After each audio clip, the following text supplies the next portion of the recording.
Be me, Emily. 21 years old, junior in college, living in an off-campus apartment complex that smells perpetually of damp carpet and weed. Majoring in sociology because I like people watching. Dating Nathan for 2 years. Nathan is a business major. He owns 3 suits. He wears them to class sometimes just to get in the mindset. He's the kind of guy who highlights quotes in The Art of War, but panics if the Wi-Fi goes down for 10 minutes. We have a stable, boring, slightly codependent relationship. Lots of frozen Trader Joe's meals and watching Netflix documentaries about minimalist architecture. Nathan has a roommate named Luke. Luke is an engineering student. He is basically furniture. Luke wears gray hoodies exclusively. He eats cereal out of a mixing bowl because he never does dishes. He communicates mostly in nods and shrugs. I have heard Luke speak maybe 50 sentences in 2 years. Most of them were, "Sorry?" or "Is the internet out?" So when Nathan brings up the idea, I assume he's joking. We're eating tacos on the floor because we don't have a dining table. Nathan puts down his taco. He looks at me with this practiced intensity, the kind he uses when he's explaining NFT fluctuations. "Emily, I think we've reached a plateau of intimacy," he says. I ask if he means we need to buy a table. He says no. He says he wants to open up the relationship. Specifically, he wants a threesome. I freeze. My mouth is full of cheese and buyer's remorse. He starts monologuing. It's clearly rehearsed. He talks about exploration and trust batteries and modern pair bonding. He says it's what mature couples do. He says it prevents stagnation. I tell him I'm not jealous. I'm just tired. I tell him I'm worried it'll change how he sees me. He grabs my hand. His palm is slightly clammy. "Babe, it only works if I'm the one orchestrating it," he says. "If we pick someone safe, someone who isn't a threat, it's just a fun activity, like mini golf." I stare at him. Did he just compare group sex to mini golf? He presses on. He suggests Luke. I laugh so hard a piece of lettuce flies out of my mouth. "Luke? The guy who apologizes to the microwave when he bumps into it?" Nathan nods enthusiastically. "Exactly. Zero emotional risk. He's not competition. He's Luke. It's purely mechanical." I look at the hallway where Luke's door is shut. I can hear the faint clicking of a mechanical keyboard. It feels absurd. But Nathan is looking at me with these puppy dog eyes. And I'm 21. And I'm terrified of being the boring girlfriend. I don't want to be the reason he feels stifled. I don't want to be the barrier to his self-actualization or whatever podcast he listened to this morning. So I say okay. I say okay with the enthusiasm of someone agreeing to help move a couch up 3 flights of stairs. Nathan is ecstatic. He starts planning immediately, not the fun part, the logistics. He makes a shared Google Calendar event. He titles it Evening Recreation. He buys new sheets. He buys a bottle of wine that costs $14, which is a big splurge for us. He talks to Luke. Apparently Luke just shrugged and said, "Okay, sure." Like Nathan asked him to take out the trash. Fast forward to Friday. The atmosphere in the apartment is radioactive. Nathan is pacing. He's wearing his casual but dominant outfit, which is just a t-shirt that is slightly too tight. Luke comes out of his room. He's wearing the same gray hoodie he always wears. He looks bored. We sit on the couch. We drink the $14 wine out of mugs because we still don't have wine glasses. Nathan is trying to set the mood. He put on a playlist that is exclusively lo-fi hip-hop beats to study/relax to. It feels like we are about to take a midterm. Nathan starts making a speech about boundaries. Luke interrupts him. "Can we just start? I have a rated 11. I almost choke on my wine." Nathan looks annoyed but tries to play it off as charming eagerness. "Love the enthusiasm, buddy," Nathan says. He calls his roommate Buddy during the preamble to a threesome. God help me.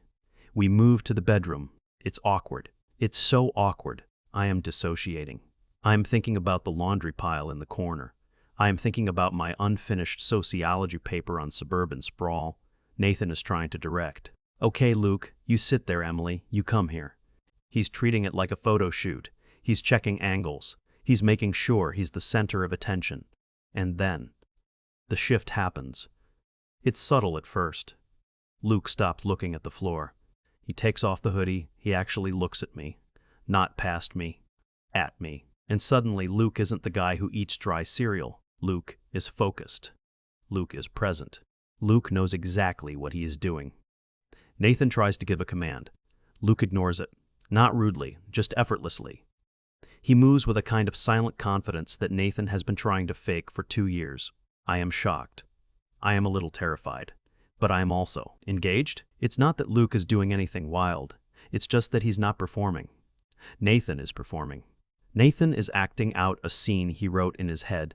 Luke is just existing in the moment, and the moment belongs to him. I look over at Nathan. He's stopped moving. He's watching. His face is a mixture of confusion and horror. He looks like a child who brought a toy to show and tell and then watched another kid play with it better. The power dynamic in the room flips. It flips so hard you can practically hear a suction noise. I look at Nathan for guidance. Usually he loves telling me what to do. But he's frozen. He's realized he is not the main character. He's the sidekick. He's the NPC in his own quest. Luke doesn't say a word. He doesn't need to. The energy is entirely his. When it's over, the silence is heavy enough to crush a soda can. Nobody says wow. Nobody says that was fun. Luke stands up. He puts his hoodie back on. He looks at Nathan. Thanks, he says. Flat tone, polite nod. He walks out of the room, closes his door. I hear the click of his keyboard resume within 30 seconds. Nathan is sitting on the edge of the bed. He is staring at a stain on the carpet. He looks small. He looks like his stock portfolio just crashed. I pull the duvet up. Are you okay? I ask. Stupid question. He stands up abruptly. Yeah. Fine. Great. Totally great. He starts getting dressed. Fully dressed. Jeans and a belt. At 11:15 p.m. I'm gonna go for a walk, he says. He leaves the apartment. I am left alone in the bed with the new sheets. I feel weirdly guilty. And weirdly impressed.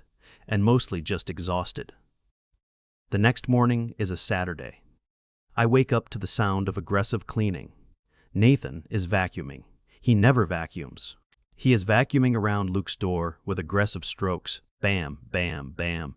Hitting the baseboards. I walk out. Nathan is wearing a polo shirt tucked into sweatpants. A truly unhinged look. Morning. He barks. We need to talk about the chore chart. I rub my eyes.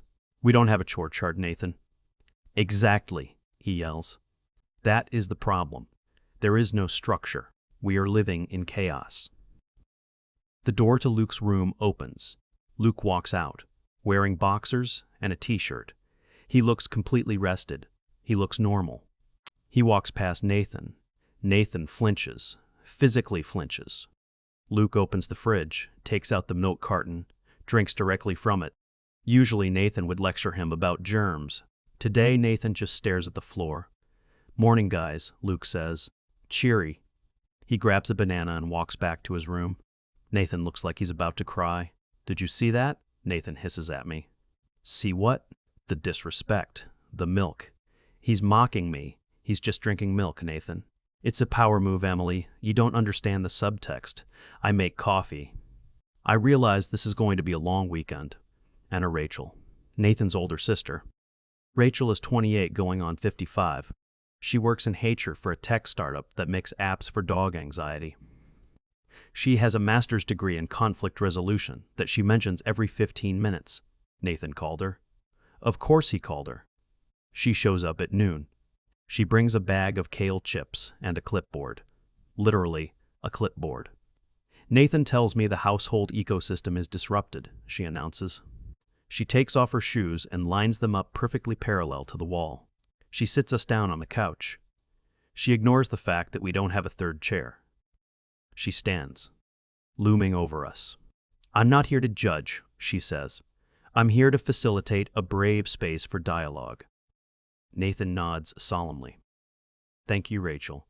I just feel like my boundaries were fluid and nobody respected the container I built. I stare at him. The container, I ask. You mean the bedroom? Rachel holds up a hand.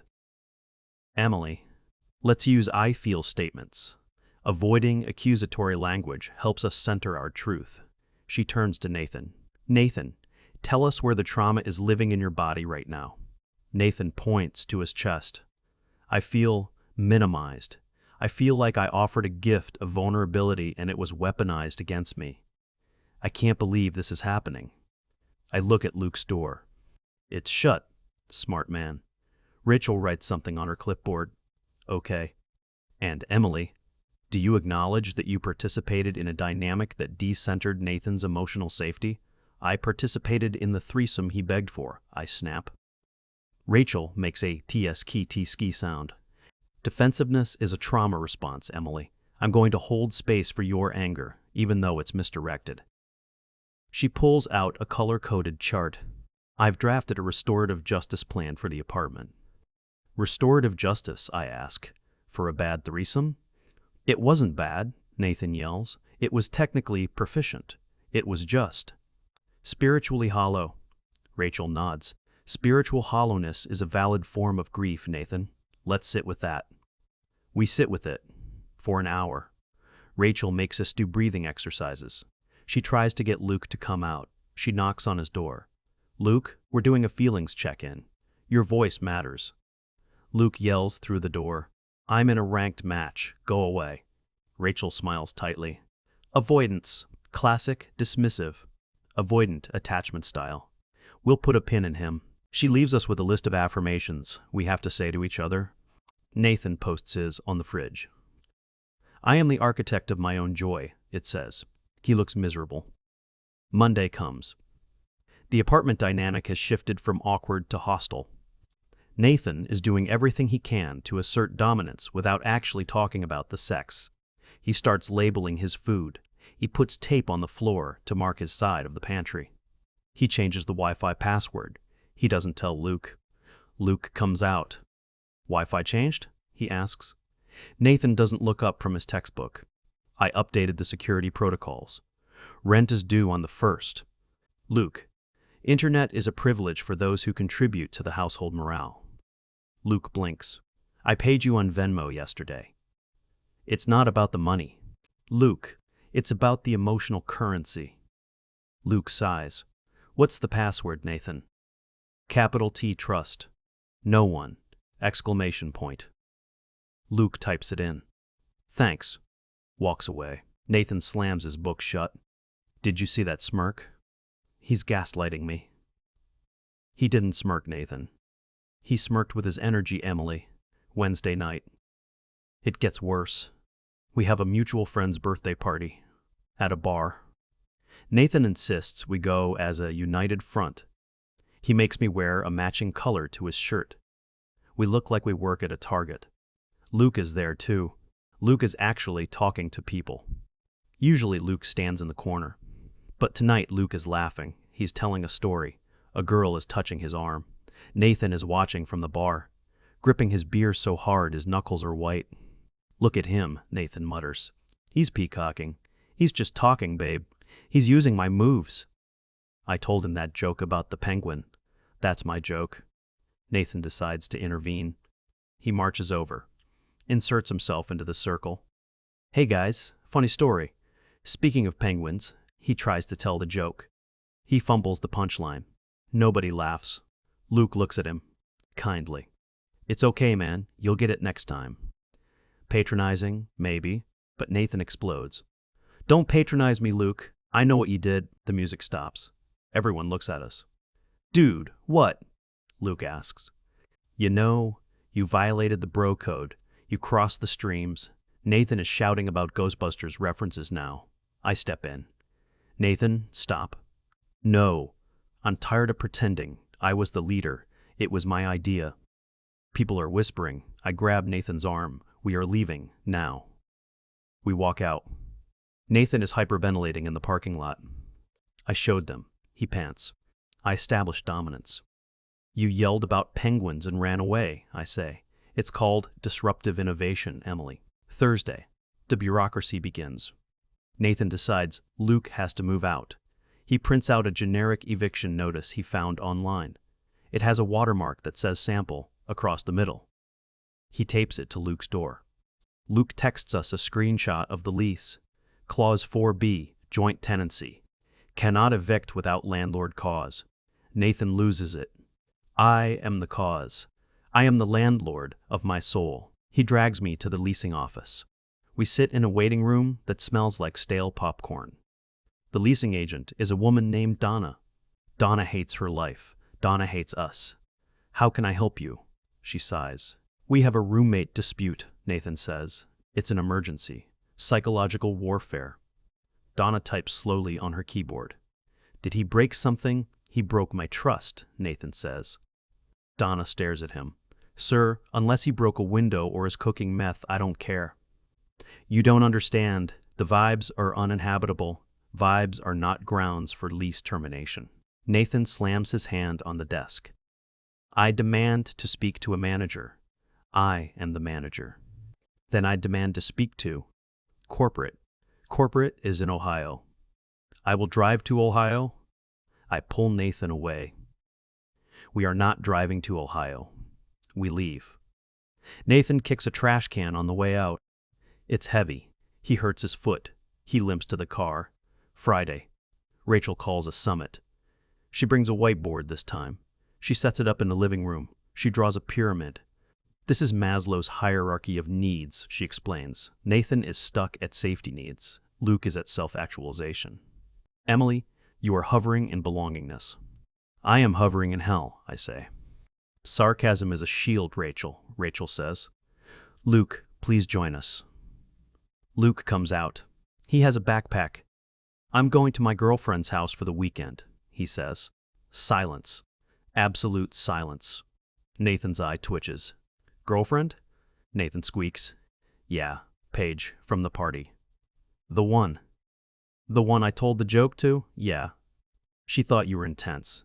She likes my vibe. Luke adjusts his backpack. See you Sunday? He leaves. Nathan stares at the door. Rachel uncaps a marker. Okay, let's unpack that. Nathan, I sensed a spike in your cortisol. He has a girlfriend? Nathan whispers. He's supposed to be the beta. I'm the alpha. I have the suit. Alpha and beta are toxic constructs, Rachel chants. Let's focus on your inner child. My inner child wants to punch him. Nathan kicks the whiteboard. It falls over. It hits the TV stand. The TV wobbles. It doesn't fall. But the remote slides off and breaks. Batteries roll under the couch. That sound. The plastic clatter of batteries on cheap laminate flooring. It breaks something in me. I look at Nathan, red-faced, limping, wearing a suit jacket with sweatpants, screaming about being an alpha while his sister writes notes about his trauma. I look at the apartment, the dirty dishes. I am the architect of my joy. Note on the fridge.